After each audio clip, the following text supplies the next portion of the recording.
Inicialmente eu gostaria de que o senhor se apresentasse para nós. Meu nome é Timóteo Pinto da Silva, fui professor de física aqui da casa durante 32 anos.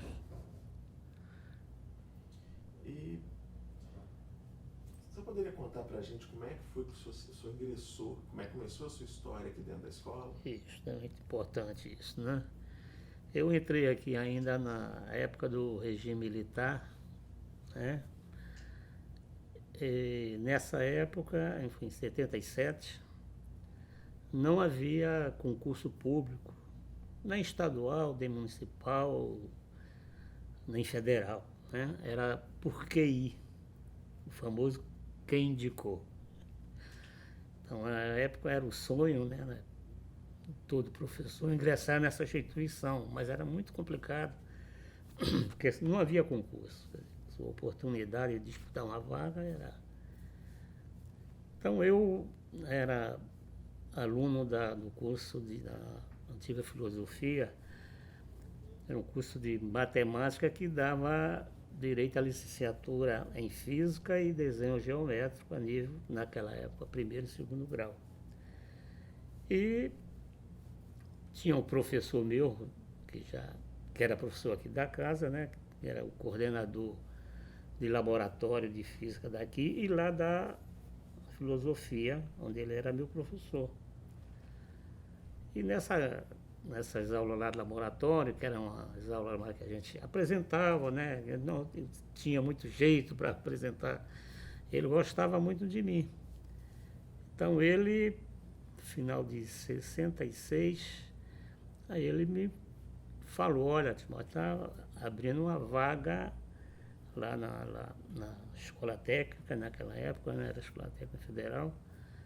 Vai sair uma professora que vai casar, vai acompanhar o marido, e gostaria que você fosse lá fazer um cadastro. Então eu vim aqui, fiz o cadastro, não tinha esperança eu vou lá fazer o cadastro, eu vou, né? A indicação dele. Só que a coordenadora pedagógica, que era a vice-diretora na época, dona Júlia Codesso, não sei se vocês já ouviram falar dela, né? Já faleceu também. Ela era conhecida de um tio meu, que morava aqui com um tio meu, aqui em Campos. Ela, fiz a inscrição com aí ali eu já notei que tinha, né, alguma chance. E éramos eu e mais dois candidatos para essa vaga. E por sorte, né, não sei se foi mérito ou sorte, eu fui o escolhido, né, para trabalhar, para ocupar essa vaga, né, dessa professora que eu saí. E ingressei aqui na escola, aí ingressei logo no ano seguinte, 77, em março de 77. Não foi só eu em física, na época ingressamos aqui uns 20 professores de várias disciplinas. Eu lembro bem, nesse auditório mesmo, a apresentação nossa, a gente entrando aqui, aquela formalidade, o diretor, toda a equipe da escola, e o auditório aqui cheio e a gente sendo chamado aqui, apresentado. Lembro, por exemplo, da colega Cibele, que foi a última reitora, a primeira reitora, né? Quando a escola se transformou em IFE, ela fez parte também dessa comitiva que entramos todos por indicação, né? Quem tinha uma indicação. Bom, a gente entrava como professor contratado, tinha o nome de professor colaborador. Era um contrato por tempo indeterminado, mas só com regime de CLT. Você podia entrar hoje e amanhã você ser dispensado. Dependia da sua atuação, né? E ficamos aí, né, durante aí uns 5 anos, numa iminência de abrir um concurso. Então todo ano a gente era avisado, né? Era uma guerra danada, porque, ou seja, o tempo foi passando e aí chegava, olha, no meio do ano vai haver o concurso. E a gente ia disputar com a mesma igualdade de todo mundo, vinha de fora. E o tempo passando, então foi um decorrer aí para 5 ou 6 anos, E não sei, não, no meio do ano, no fim do ano o concurso. E o tempo foi. Eu acho que ainda fui no regime militar ainda do governo Figueiredo, ou já tinha acabado, mas 82, eu não lembro bem aí da história, mas dessas mudanças de governo. Aí saiu uma lei onde efetivou todos esses professores que tinham entrado dessa forma até 5 anos, né, atrás. Então era um grupo grande. Eu acho que hoje, se a gente for ver aí, representava aí nesses 5 anos uns 40%, era muita gente, tanto na parte específica quanto na parte de cultura geral. E aí nós fomos efetivados, né, saímos do regime CLT e passamos a regime estatutário. A partir daí nós passamos a ser realmente ter segurança, né, do trabalho, né, dentro dessa instituição. Então o início foi assim, né? Era aquele sonho que foi realizado quase assim, de repente, né? E como é que era a escola na época? Qual era a sua lembrança de como é que era a escola? Era, né? Aí essa é uma boa pergunta, né? Porque as pessoas... Eu não sou muito saudosista, não. Eu acho que a escola naquela época era melhor, a de hoje é pior. Éramos uma escola mais unida, porque também éramos menos, né? A escola era menor, não era esse mundo que é hoje. Então a nossa convivência aqui dentro, ela era mais fraterna, porque, né, éramos, em relação a hoje, o quadro era bem menor e tínhamos uma agravante para isso, que era que nós, professor, era 2 regimes, 40 horas e 20 horas. O professor de 40 horas, ele trabalhava em sala de aula, naquela época, 38 horas. E tinha 2 aulas de reunião. Depois disso foi mudando um pouco, caiu para 36, só que esse restante, as 4 horas ou as 6 horas, você tinha que fazer aqui dentro. Você não é como hoje, né? Como eu saí também já era assim. Você dava uma carga horária e o resto você cumpre da sua maneira em casa, né? Não, a gente era obrigado a ficar aqui dentro. Com isso, a gente tinha a sala dos professores, né? Que tinha horário que estava todo mundo ali reunido, então todo mundo se conhecia. Então, ali a gente discutia os problemas políticos, né? Interna e externa, então era bem divertido nesse sentido. Havia uma integração maior devido o grupo ser menor e também por ter essa oportunidade de encontro, né? Quase que todo dia você conhecia seu companheiro da tarde, da manhã, da noite, porque tinha aquele horário comum de reunião, que ainda tem, né, às terças, né? E naquele dia, né, aí a gente tinha essa convivência com todo mundo, mas naquele horário de trabalho seu, você, pelo menos naquele turno, você conhecia todo mundo.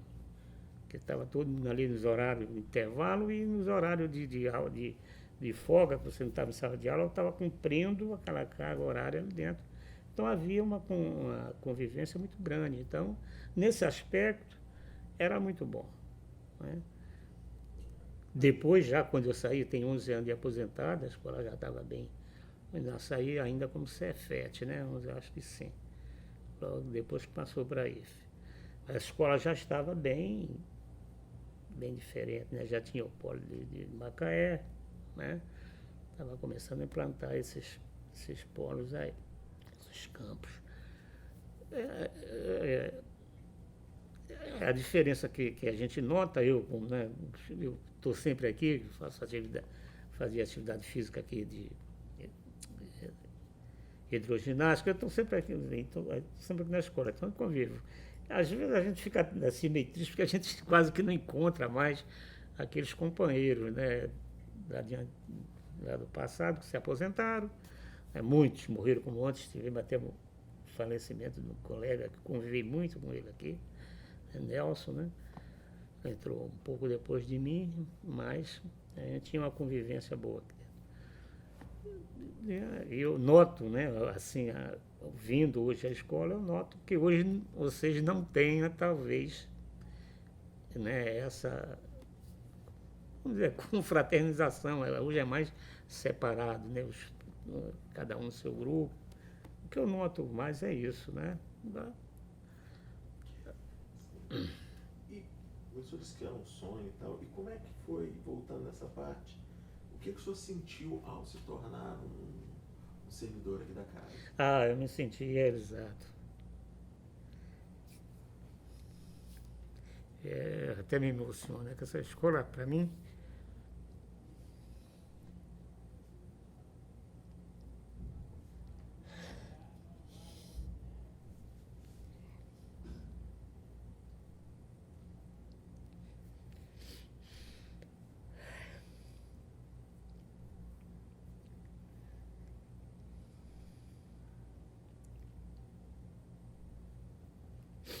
isso. Essa escola para mim ela foi tudo. Uma vida aqui dentro, né? Aqui eu conheci minha esposa. Nós estamos, né, 36 anos juntos. Hoje ela é funcionária da escola, ela, minha filha, parte administrativa, atuando lá na reitoria. Então era aquele sonho de todo professor dessa cidade queria ingressar aqui. Era né, quase uma coisa, e um sonho muito difícil de ser realizado, como já coloquei aí, porque você não tinha essa oportunidade de disputar uma vaga com um colega, né, se preparar, estudar. Era uma indicação, né, tinha um conhecido, né, aqui dentro, não, abriu uma vaga, porque isso não saía em jornal, não saía. Você fazia um cadastro no setor pedagógico e ficava ali aguardando. Tivesse uma pessoa conhecida aqui dentro, não. Claro que ia te dar uma oportunidade maior. Então, né, essa, né, para mim foi uma realização da minha carreira profissional total. Era meu objetivo, era meu sonho. Muito legal. E quais foram os cargos e as funções que o senhor desempenhou? Isso, né? Aí nós começamos, né, depois saiu o regime militar, né, caiu aí as direções, né, na época, ou a direção, que no caso, né, no regime militar, eu só peguei aqui um diretor que foi o professor Rangel, né? Agora eu esqueci o nome.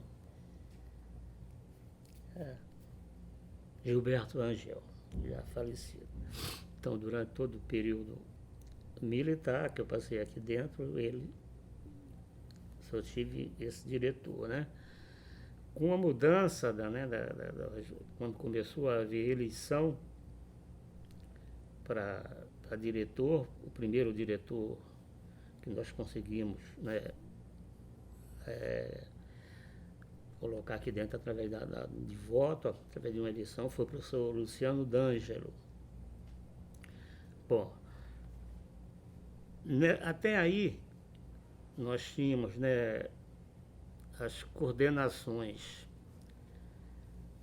de matéria específica e tinha as coordenações por disciplina. Esses coordenadores eram todos indicados pela direção, não havia eleição. Então, lá ele indicava para aquela área tal, fulano, ficava lá no cargo até. E com a entrada com esse processo de eleição de direção para as escolas técnicas, que apesar de ser, né, me parece, era uma lista tríplice que a gente escolhia, e a Brasília, e lá era indicado, por sorte foi indicado sempre o mais votado, né, da lista. Aí com essa mudança, né, de direção da maneira, aí essas coordenações, elas passaram também a ser, esses coordenadores passaram também a ser eleitos por seus pares. Então eu fui o primeiro, dentro da minha área, o primeiro coordenador de física eleito aqui dentro, né? Foi a primeira eleição direta para coordenadores, uma eleição não com uma lista ou com uma indicação, uma eleição direta, concorrendo com mais uns 3 colegas da área, e por felicidade eu fui o eleito. Então, fiquei na coordenação 2 anos, era 2 anos de coordenação, você podia se reeleger, mas eu optei a voltar à sala de aula, que eu sempre, o que eu gostava de fazer mesmo era de dar aula, né? Depois disso, né, com a criação da CPPD, aí essas coisas foram mudando, né, foram criando esses departamentos, eu também participei de uma eleição também, para CPPD, era eleição também. Fui eleito também para a comissão. Na época, hoje parece que são 3 só representantes. Na época éramos 5 representantes, né, dos professores na comissão lá da CPPD. Também foi um processo de eleição, corri com vários colegas e fui, acho, o segundo mais votado, né? Fui o segundo, a primeira foi a professora, também já se aposentou, não sei se é agora o nome dela, e eu ocupei dentro dessa instituição, desses 2 cargos. O resto foi em sala de aula mesmo, que era aquilo que eu gostava de fazer, né, que eu adorava fazer, e fiz durante, né, 32 anos aqui dentro. Então, o histórico, em termos de trabalho, foi isso. E professor, coordenador, participante da comissão de CPP, dos professores, né? A CPPD, durante 2 anos também. E, em resumo, essas foram as minhas atividades aqui dentro. Isso fala de atividades assim, acadêmicas. Acadêmicas.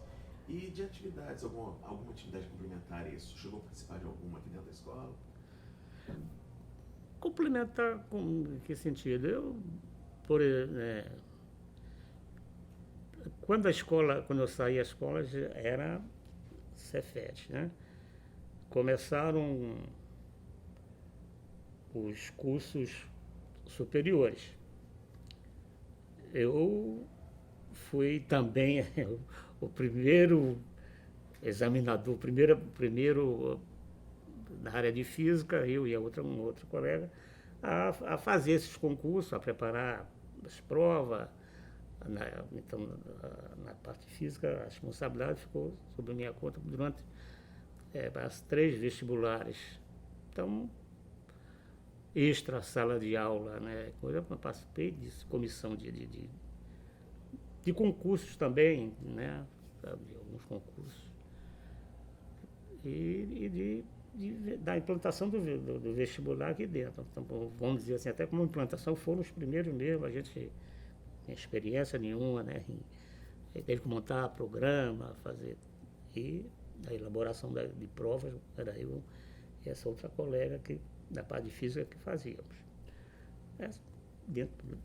Fora a sala de aula, a parte acadêmica, assim que eu... Sim. E do que o senhor sente saudade na época que o senhor era servidor aqui da casa? Convívio, né, aqui dentro com os alunos, né, isso faz muita falta para a gente, os colegas, né,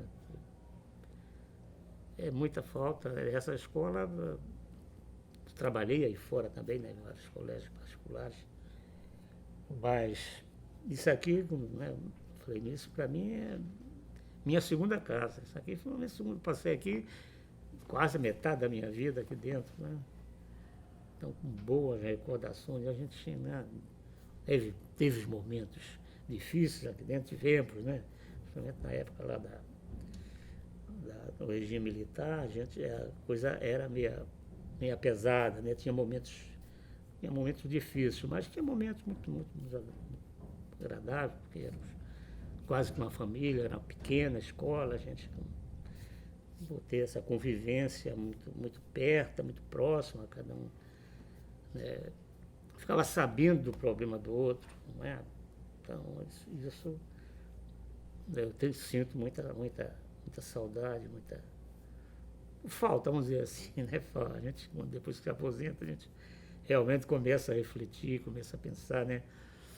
Poxa, como era bom aquele tempo, como era. E você tem saudade de vários momentos e tal. Tem algum momento que o senhor pode dizer que tenha sido algum momento marcante durante a sua trajetória aqui dentro? Um momento tanto pessoal quanto na escola mesmo?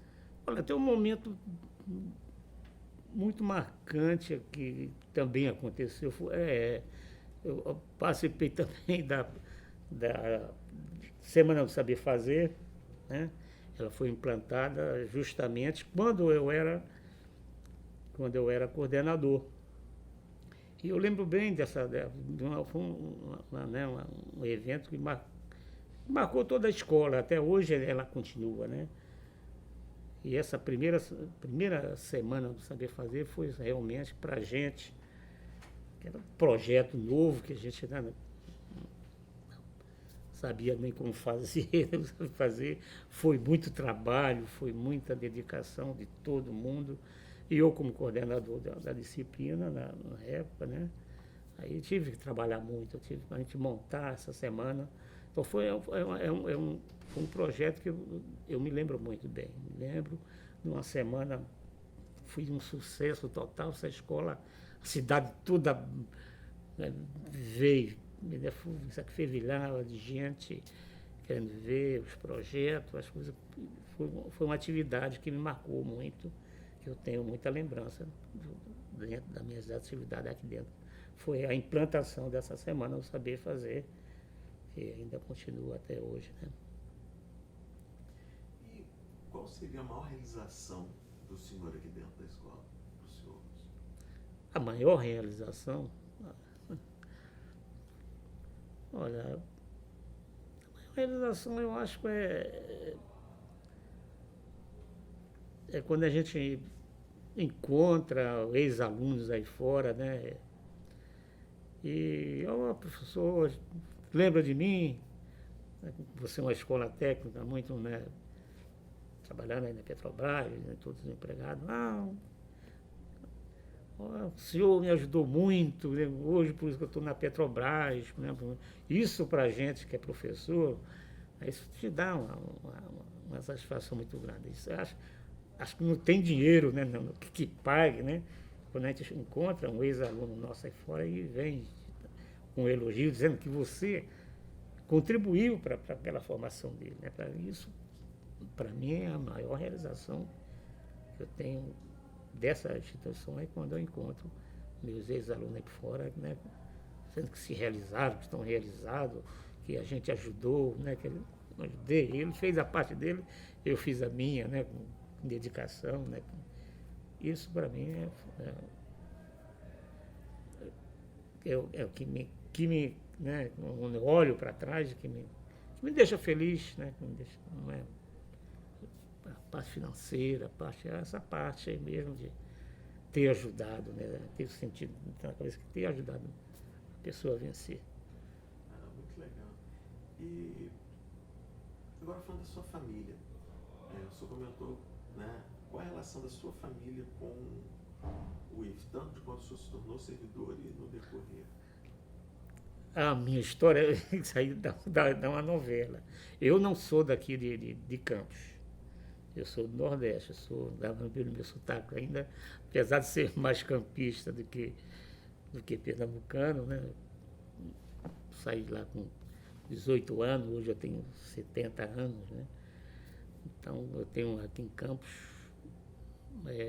já mais de 40 anos. Então, a maior parte da minha vida é aqui em Campos. Então, essa relação, essa chegada minha aqui nessa escola, parece que foi um destino, né? Até a minha esposa aqui dentro, ela quase foi minha aluna, né? Eu entrei trabalhando no primeiro ano de Química, dando curso de Física na turma de Química, ela era do segundo ano, ela quase foi minha aluna. Eu vim lá do Nordeste, né? Não aqui para Campos. Essa é uma história longa que eu vou contar. Eu vim para um interior aqui chamado Miracema, não sei se vocês conhecem, tinha um tio meu, eu vim morar com ele e fiz lá os dois, na época era científico, vocês já viram falar em científico, hoje é tudo, hoje a nomenclatura é outra. Naquela época era científico. Você fazia científico ou normal, ou tinha um outro que era para a área de humanas, agora esqueci até o nome. E esse tio meu, ele veio, ele era pastor evangélico, ele veio aqui para Campos em 68, ele mudou aqui para Campos para dirigir o internato do Colégio Batista. E eu vim com ele, mas não fiquei aqui em Campos, eu fui para Salvador, tinha uma irmã lá, eu fui terminar lá o científico lá. Aí terminei lá o científico, você vê como é o destino. Eu não tinha nada a ver com essa, até ser professor de física para mim foi um acaso, porque não era meu objetivo. Eu fui para Salvador, terminei o científico lá, tentei um vestibular para medicina. Não consegui, era difícil, né, sacrificar, tinha que trabalhar, não dava. Aí fiquei lá ainda uns 2 anos parei de estudar. Aí depois voltei para aqui, para a casa dele aqui. Foi onde eu vim fazer matemática aqui. Também não era nada a ver comigo. Olha, eu conto isso muito para os meus alunos. Eu não era aluno que gostava de matemática, eu admirava professor de matemática. Mas eu não era, naquela época, era primeiro, segundo grau, né? A nomenclatura era diferente de hoje. Matemática eu passava ali, raspando, né? Nunca repeti de ano, não, nunca ficava. Mas não era meu. Agora eu tinha uma aula de matemática, eu ficava quietinho, né? Mas não estudava, eu não estudava, então eu tirava aquelas notas para passar, né? Aí, no científico, quando eu vim aqui para o interior, para Miracema, saindo lá do Nordeste, aí fazer científico, quer dizer, primeiro uma mudança de cultura grande, né? Pedagógica até, já era complicado. E enfrentar matemática, física no científico, que era puxado, né? Eu sei que eu não queria fazer o científico, queria fazer o clássico. Agora lembrei outro curso que era o clássico, porque não tinha matemática nem física. Aí você ia fazer direito, ia fazer outras áreas, né? Quem ia fazer engenharia, quem ia fazer essas áreas mais específicas, fazia científico. Como não tinha vaga no colégio lá que tinha o clássico, eu fui obrigado a fazer o científico. O primeiro ano meu foi um desastre, né? Fui ali, quer dizer, me adaptando também à nova realidade. Você sai lá do Nordeste, lá do interior ainda, a 30 quilômetros lá de Recife, e vem, mesmo sendo no interior, mas era o interior de um estado bem mais desenvolvido, né? Você tinha essa diferença cultural muito grande. Eu sei que eu cheguei no final do primeiro ano bem complicado. Ainda consegui passar em física, fiquei em dependência em matemática, olha só. Fiquei em dependência em matemática. Eu lembro bem, o curso era bem puxado, tinha um professor bem carrasco de matemática.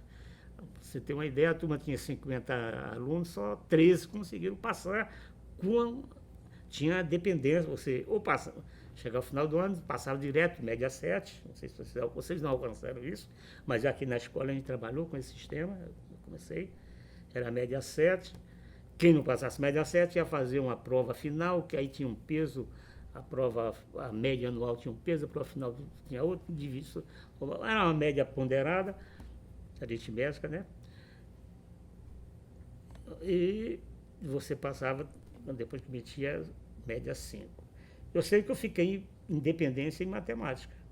Eu e um outro colega, precisando, sabe de quanto? Para 8 pontos. Eu digo, mas na prova final, eu só tirava 2, 3, eu estudei um pouco e já consegui tirar 6. Só que não foi suficiente para fazer a média, não, fazer essa média aritmética lá e fazer a aprovação. Digo, não, eu vou conseguir. Aí eu com outro colega começamos a estudar nas férias, né? Essa dependência era dada em fevereiro. Aqui na escola, quando eu comecei, era assim. A gente tinha esse mesmo sistema. Era um sistema quase que no Brasil todo. Aí eu comecei a estudar nas férias. Aí eu comecei a gostar de matemática. Foi aí que a matemática entrou na minha vida. Fui para a prova, tirei 10. Olha aquilo. Aí eu digo, não, o caminho é esse. Para você ter uma ideia, no segundo ano eu peguei o mesmo professor, era o mesmo professor que eu digo que é Carrasco, que eu estou chamando de Carrasco. Ele era realmente Carrasco. Ele dava o recado dele e exigia que estudasse. Hoje a gente, como professor, a gente, né, faz uma análise diferente. Com esse mesmo professor eu consegui passar de direto, com média 7, média 8 quase. Foi aí que eu comecei a gostar da matemática. Fui para Salvador, fazer o terceiro científico lá, como eu falei, né? Também num colégio, apesar de ser um colégio estadual, era o Colégio Central da Bahia, era um colégio de elite lá. Colégio que eu estudei com a filha do ex-governador Antônio Malvadeza, Antônio Carlos Magalhães. A sobrinha dele foi minha colega, você vê que era um colégio, apesar de ser um colégio de Estado, era um colégio de elite, também puxadíssimo. E lembro bem que, né, em matemática eu saí daqui com uma base boa e comecei lá, né, a estudar com os colegas, a ensinar, né. Aí a partir dali eu vi que eu tinha a facilidade, um dom de ensinar. Foi aí que eu passei, apesar de ter feito um vestibular para medicina, mas eu comecei a gostar de matemática e vi que eu tinha jeito para o magistério. Então, quando eu vim aqui para Campos, eu vim com esse objetivo. Eu queria ser um professor de matemática. Era o meu sonho. Então, quando eu voltei, e aí cheguei aqui, fiz, né, o vestibular para a Faculdade de Filosofia, fiz com esse objetivo, de me tornar um professor de matemática. Era um sonho. Só que naquela época, aqui na cidade, você professor de física quase que não existia. Você não tinha curso de física aqui, né, porque hoje você tem na própria nossa instituição, você tem o ENF, você não tinha. Tinha esse curso de matemática que não existe mais, era um curso de matemática que dava direito a você lecionar física e desenho geométrico a nível de primeiro e segundo grau.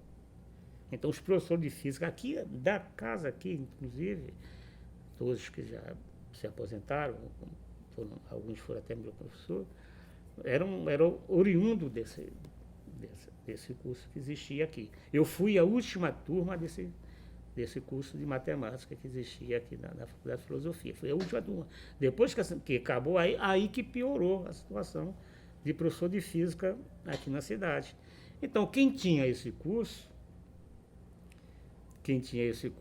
ele, né, era sempre, tem uma aulinha de física ali, você não quer dar, não, né? Aí acabava a gente ficando trabalhando com as duas disciplinas, matemática e física, né? Dá uma aulinha de física ali também, tem professor, mas o meu forte era matemática. Mas a grande oportunidade da minha vida surgiu em física, que não era... Surgiu, você viu como é que a história, né? foi a oportunidade. Eu não ia jogar fora, era um sonho entrar aqui, mas como professor de matemática. Né? Mas surgiu como física. Eu, como tinha habilitação para isso, tinha, legalmente, né, tinha, pelo MEC, então eu digo, não vou jogar fora, vou encarar. Vou encarar, vou ver o que é que vai dar. E foi a partir daí que eu, né, comecei a trabalhar aqui, conheci a minha esposa, que até hoje, né? Eu tinha um relacionamento muito grande aqui dentro com o pessoal de química, né? Até por eles, a maioria dos professores de química daqui, nessa época, eram de fora também. Era aqui do Espírito Santo, a maioria aqui do Espírito Santo. Não sei se tem alguém ainda aí, ainda atuando, mas todos já aposentados. Então eu tinha uma relação muito grande com esse pessoal de química. Então a gente saía para as festas, era até mais do que com o meu grupo de física.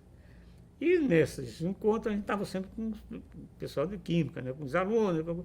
E foi aí que eu conheci a minha futura esposa. Tá? Nós casamos em 80 e estamos juntos até hoje. Né? Tive 2 filhas. Né? Essa minha filha, não sei se vocês conhecem, a Aline, não é essa? A Aline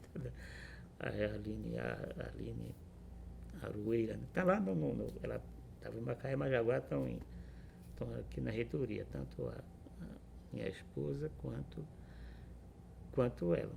Então esse relacionamento meu familiar aqui foi assim, né? Minha vida é bem complicada. Quando eu casei, tive logo 2 filhas, tive uma filha com problema, né, que nasceu normal, e a minha esposa hoje era para estar aposentada pela Petrobras. Ela logo assim casamos, ela terminou o curso aqui, ela largou tudo porque nós tivemos uma segunda filha que nasceu normal e com 1 ano e 6 meses começou a aparecer os problemas de saúde nela, ela começou a regredir,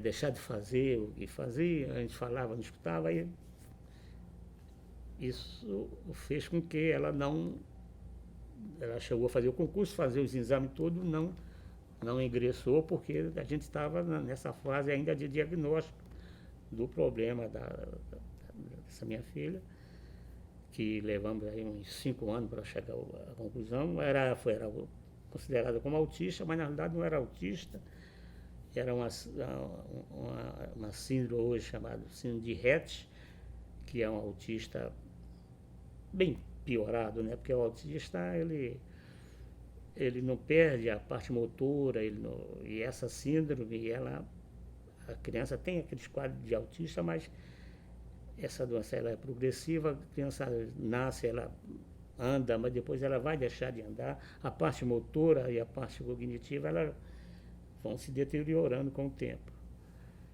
E isso fez com que ela abandonasse tudo, e voltasse a trabalhar agora aposentei, agora você vai trabalhar, alguém tem que trabalhar. Então, meu relacionamento assim, com a família aqui, meu conhecimento foi isso. Eu tinha um tio, né, como já falei, vim para a casa dele, morar com ele, e se a família, casei. Estou aqui até hoje. E voltando aqui agora, falando do seu processo de aposentadoria, o senhor se aposentou quando? Processo de aposentadoria, né? Eu já estava, eu aposentei em 62, tenho 11 anos de aposentado, né? Vai fazer 11 anos agora em março. Então, aposentei em 2007, né? Eu já estava com 2 anos, já um tempo, mas estava com aquele pé na cova que a gente chama aí. Mas chegou o final do ano, aí eu passei um problema de saúde, tive problema cardíaco, aí tive que fazer, né, uma operação, botei 3 pontes. Como eu já estava com tempo, até o tempo estava até contado, e como eu passei por isso, foi em dezembro, estava fechando um ano letivo, eu fiz a operação, aí voltei, tirei 2 meses que o médico me deu para voltar a trabalhar, aí já aproveitei, já estava com tempo aí, aí aposentei. Aposentei, não por invalidei, aposentei tempo normal, já estava com tempo. Eu aposentei tem 11 anos, fazia 11 anos agora em março. Eu estou aposentado do IFE. E nesse processo de aposentadoria, o senhor falou que foi problema de saúde, mas o que o senhor sentiu nesse processo de se aposentar? Não, para quem vai se aposentar, eu dou muito conselho. Eu não parei, né? Porque eu trabalhava aí fora. Então eu aposentei daqui, eu diminuí né? Quer dizer, aposentei aqui, mas eu trabalhava, né, trabalhava em vários colégios aqui da cidade. Então, quando eu tive o problema de saúde, que eu voltei em março, né? Aí eu parei com alguns, aposentei aqui, mas continuei trabalhando ainda em 2, em pré-vestibular, com as coisas aí. Eu estou parado mesmo, assim, de sala de aula, tem 3 anos, tem 4 anos, 3 para 4 anos. Foi que eu aí resolvi mesmo dar parada tudo. Mas é muito difícil eu tinha uma carga horária semanal aí de 60 horas. Eu trabalhava de manhã, tarde e noite. Porque, como eu falei naquela época que nós entramos aqui, eu trabalhava aqui, trabalhava no Estado também. Fui professor do Estado por 15 anos. Eu larguei o Estado para pegar a dedicação exclusiva aqui. Estado, entrei aqui em 77, final de 77 eu fiz concurso para o Estado, entrei em 78. Trabalhei aqui no Liceu durante 15 anos. Né? Saí porque esse regime de dedicação exclusiva, quando começou, ele era pouco, o percentual era baixo, né? Era 10%, depois foi aumentando, então a gente tinha um grupo grande de professor daqui, trabalhava lá no liceu, um colega meu de física e de matemática. A gente foi aguentando, mas chegou um momento que aí a diferença ficou muito grande, não compensava você ficar no Estado e não pegar a dedicação exclusiva aqui. Então era melhor você pegar a dedicação exclusiva e largar lá. Aí eu peguei uma licença lá de 2 anos, né, sem vencimento, e peguei a dedicação exclusiva. Só que nesse final a escola não aceitava mais a licença. Você teria que se exonerar para continuar com a dedicação exclusiva. Aí eu pedi exoneração lá, entrei lá no PDV e fiquei, a partir desse momento eu fiquei em dedicação exclusiva aqui. Entendeu? Então, né, até me perdi da pergunta que você fez,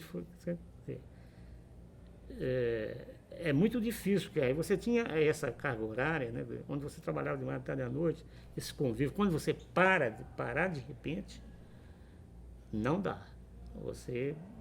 Quem vai se aposentar aí, ele tem que ter um projeto de vida, né? Tem que ter, olha, vou aposentar, vou fazer isso, fazer aquilo, porque parar para botar o pijama e ficar em casa é complicado. Eu estou sentindo, com esse projeto agora que vocês estão montando aí para aposentar, isso vai ser ótimo. Estou sentindo muita falta da hidroginástica que a gente tinha aqui, né? Por quê? Além da atividade física, tinha um convívio muito bom aqui com ex-colegas nossos, que faziam no mesmo horário, outras pessoas de fora. Então, isso, ou seja, já tinha uma ocupação. Assim, né? Tinha aquele compromisso de vir aqui fazer atividade, encontrar os amigos, porque você para ficar parado dentro de casa, assim, é difícil, é complicado. Para quem gosta ali, né, do magistério, para quem realmente tinha aquilo como, né, prazer, eu fazia eu dava aula porque eu gostava, né? Não era função do dinheiro, eu me realizava dentro da sala de aula. Eu sou muito tímido, mas dentro da sala me dá um giz, naquela época era giz, hoje, eu me transformava. A turma, né, você ali, eu tinha uma paixão muito grande pela sala, realmente sinto falta. Até hoje sinto falta. Né? Apesar de, né, ter pouco tempo que eu parei mesmo de tudo, mas a gente sente falta sim. E o senhor falou, voltando aí na volta, como é que é para o senhor hoje voltar à escola agora como visitante? É uma sensação, né? Eu sei lá, eu me sinto, no meu caso, como eu venho muito nessa escola, porque eu gosto dessa escola, não fale mal dessa instituição perto de mim, que eu brigo. Eu já falei, isso aqui faz parte da minha vida, né? Então, quando eu vejo muita gente se aposenta aqui, ele acabou, não bota o pé aqui dentro, né? Eu conheço colegas aqui que passa 5, 6 anos. Quando tinha o banco aqui, tinha agência bancária aqui, a gente não encontrava muitos aposentados que vinham aqui, de conta, vinha aqui no banco. Quando tiraram saiu o Banco do Brasil daqui dentro, você não tem colega, não sei por quê. Eu nunca fui, parece que eu nunca me desliguei disso, sinceramente, parece que eu nunca me desliguei daqui da escola. Eu estou sempre aqui, eu venho, participo de tudo quanto é atividades, que quando eu posso, aparece aí, eu sou convidado, sou. Então, a gente, né, eu vou naquelas coisas lá por cima, a gente sente aquela saudade, né? Mas eu ainda, sei lá, ainda me sinto como se estivesse aqui, ainda vai no pátio, né? É interessante, né? E já está chegando agora no final, já está bem no finalzinho. Como é que o senhor esperaria, como é que o senhor espera que seja a escola no futuro? O que o senhor esperaria dela? Olha, essa é uma pergunta, né, bem... Escola do futuro, como será, né? Como hoje já está bem diferente da época, 11 anos atrás, quando eu deixei essa escola. A gente já vê, né? A dinâmica é outra, a pedagogia é outra, né? O tempo é outro, né? Naquela época, quando eu saí, né, a internet estava ainda de escada, hoje você, né? O professor hoje ele tem muito mais possibilidade, né? Do que naquele tempo atrás era quadro e giz mesmo, né? E daqui para frente, né, com essa evolução tecnológica, né, a gente não sabe, tem o lado positivo, né, de dar o suporte, mas como também tem o lado, eu não sei como é uma sala de aula hoje, como é o comportamento. Eu ainda peguei já no final, né, aluno com celular, né, eu não sei como é que o professor hoje lida com isso, né, dentro de uma sala de aula. Deve ser muito complicado, né, porque hoje o aluno está lá, o professor está lá, ele está lá navegando, né.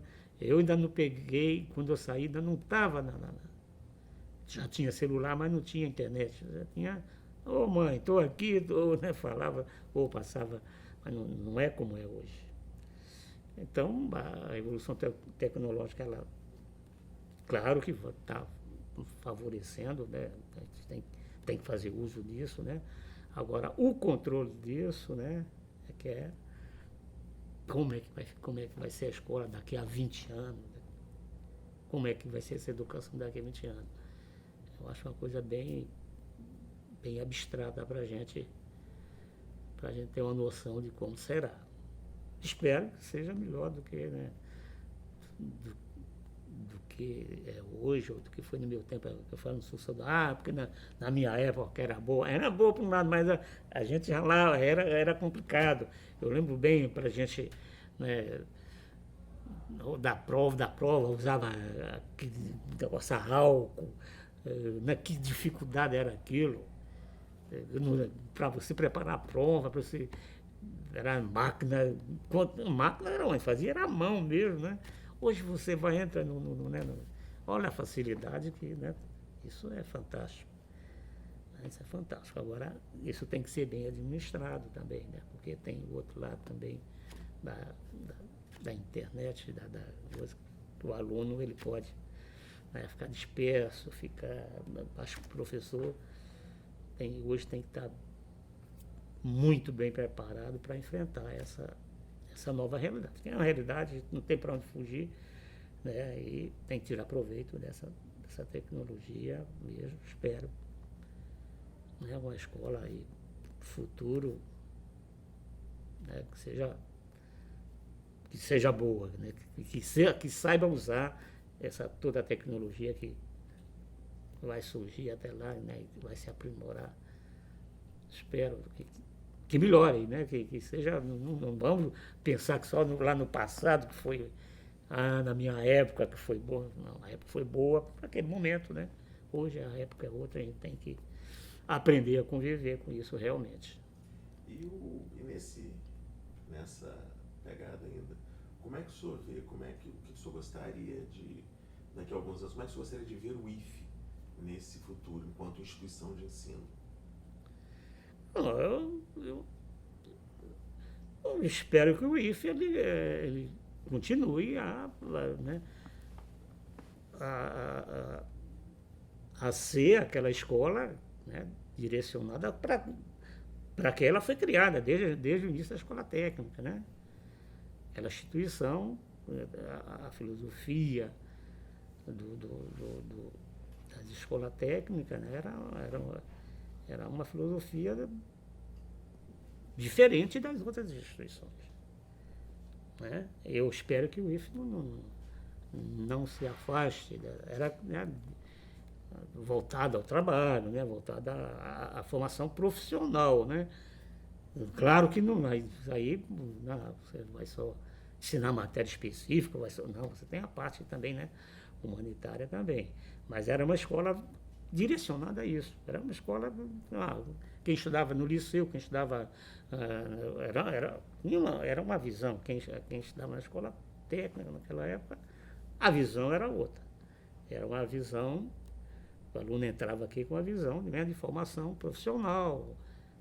E eu espero, né, que o IFE continue com essa visão, né, de dar uma formação, né, profissional, né, competente, né, ainda mais no mundo tecnológico que a gente está vivendo, né? Claro que tem a formação também humana, mas aí está tratado. Mas o objetivo principal, né, dessa instituição, eu acho, deve ser essa visão profissional. Muito bem. E o senhor gostaria de deixar alguma mensagem para os servidores, os que estão na ativa e os que ainda vão entrar aqui na escola? Digo, eu desejo a todos, né, que trabalhem nessa instituição com amor, né, com dedicação, né, desenvolva nesse trabalho da melhor maneira, né, que essa instituição é maravilhosa, né, apesar da gente estar aí com esse problema político que a gente não sabe, não é? Vocês que estão começando, né? O que é que será, o que vai ser a gente é uma incógnita, né? Mas que, né, acredito que, né, houve uma época aqui, né, na época, olha que não foi na época da ditadura. Eu não gosto, não sei se falar em política aqui, mas, por exemplo, depois, nós pegamos uma época aqui que não era na época, por incrível que pareça, na época da ditadura, a gente era, vamos dizer assim, muito vigiado, muito cobrado, a coisa era meio complicada. Mas até que financeiramente, a gente não pode reclamar da época do regime militar, não. Isso não estou defendendo, não deu me livre ver isso, mas na minha vida, né? Nem para meus netos. Mas a escola, ela tinha verba, ela tinha verba, a gente tinha salários bons. Os melhores salários da época que eu trabalhei aqui dentro foi até na época do regime militar. Foi uma época que a gente teve salários, mas depois teve uma caída, o pior momento olha, que eu peguei o governo militar, peguei todos os governos da nova república aí. O pior de todos, que a gente não esperava, foi o de Fernando Henrique. Essa escola quase que fechou. Não essa escola, ele queria a intenção vocês não pegaram essa época, né? Mas a intenção do PSDB, dessa linha neoliberal, era passar essas escolas todas técnicas para o Estado. Já pensou se passar a rede? Era a única rede que funcionava de educação bem no Brasil, era pública, né? Era essa rede federal, das escolas técnicas e a rede de Pedro II. Eles queriam passar Pedro II e todas as escolas técnicas para o Estado, porque estava lá na Constituição, que era incumbência do Estado, né, o ensino médio e prefeitura, ensino primário, o fundamental, e a federal ficar só com as universidades, sempre. Eles tentaram, mas tentaram mesmo. Eles não conseguiram porque a rede Pedro II, muito forte, né? Uma escola tradicionalíssima, e a rede também federal, a escola no Brasil todo, muito forte, mas se eles reelegem, se Fernando Henrique, quando sair, elege o sucessor dele, eles iam conseguir. Foram 8 anos que nós passamos aqui, praticamente sem verba, salário congelado, com uma inflação de 10% ao ano. Aí o que é que eu tive que fazer? As contas não fechavam, eu tive que cair no mercado aí, dar aula particular, dar aula em tudo que é botequim para poder sobreviver. Foi a época mais difícil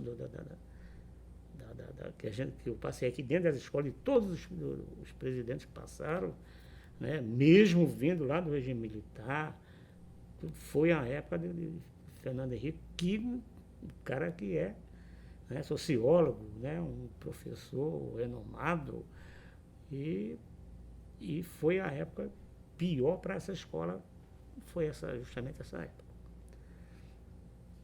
Bacana. E para os alunos, os atuais alunos da escola e os futuros alunos da escola, você teria alguma mensagem a deixar para eles? A mensagem que eu digo, né, que eu deixo é que eles, né, não percam a esperança. Né? Hoje a situação está difícil, né? O campo de trabalho, né, nós estamos nessa crise muito difícil de emprego, né? E o aluno, muitas vezes, ele desiste. Eu acho que a época de ele se preparar é agora mesmo. Né? Porque quando houver uma virada, as coisas são cíclicas também, né? Eu já passei por muitas vezes, né? Muitas fases. Hoje, se ele for pensar hoje, não tem trabalho, não está tudo parado, está tudo, né? Hoje que ele deve investir, né, em educação mesmo, em se preparar, porque um preparo está difícil, sem preparo vai ser pior. E ele estando preparado, né, se dedicando, né, tá fazendo curso, correndo atrás, na hora que houver uma mudança, né, você estando preparado, você vai levar vantagem, né? Do que aquilo, mudou agora eu vou fazer, né? Ou seja, então deixo para ele essa mensagem, não desistam, não, né, se prepare cada dia mais, a coisa está difícil, mas sem preparo, mais difícil fica para ele concorrer às poucas vagas que estão ainda por aí, né? Mas a coisa pode ser modificada, né? Acredito, né, que a gente não vai ficar nessa perrenga aí a vida toda. Espero que... Vamos ver, esse ano é o ano chave, né?